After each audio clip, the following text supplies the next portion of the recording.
Welcome back to American Agenda. New York City Mayor Eric Adams, he held a press conference and declared that New York City is the safest big city in all of America, Katrina, and blamed the press for amplifying, quote, random acts of violence. Take a listen. These random acts of violence get in the way of the good work we're doing. It sends a signal that this is a city that's out of control. And facts and numbers show it is not out of control. This is the safest big city in America. And the numbers reflect that, and the movement of the police department continues to reflect that. And sometimes I feel that, some people are disappointed that this is the safest big city in America because it can't drive headlines. We're the safest big city in America, and we continue to become safer and safer every day. Well, I live in New York City, and let me tell you, that's not my experience. I've lived here for over 20 years, and I can tell you, this is way different from what it used to be. All right, and to get her thoughts on the job that Mayor Eric Adams is doing and how it affects New York State and beyond, we're going to bring in New York Republican Congresswoman and member of the Ways and Means Committee, Claudia Tenney.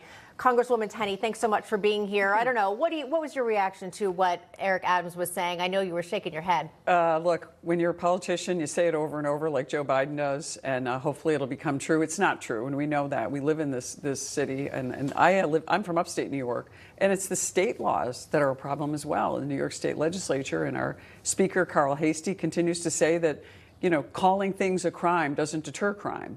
So I could go 85 miles an hour down the street now, be unsafe because there's no accountability and there's no consequences for it. This is ridiculous. This is why it's so unsafe.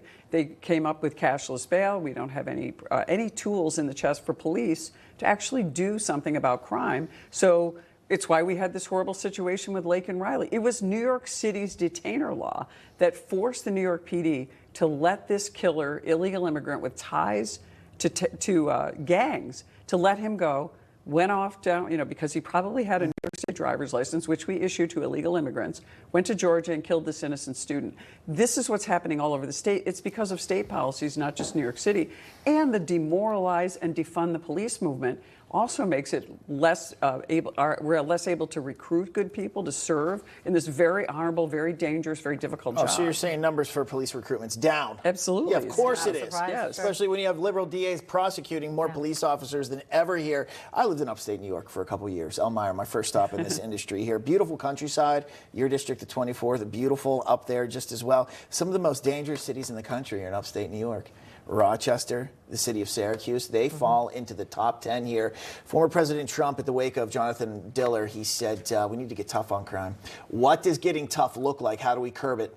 Well, first of all, reversing all the policies that the New York State Legislature has put in place in New York. That's where we can make the immediate impact.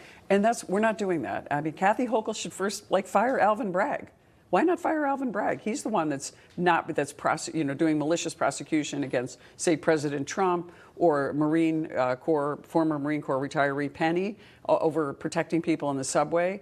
Look, this is the kind of thing that we can actually deal with, but the New York State Legislature doesn't want to criminalize retail theft. Well, you just described my absolutely gigantic but beautiful retail-heavy area of upstate New York, all along the beautiful lakeshore of Lake Ontario, the Finger Lakes, the wine country, tourism, and yet who's up there?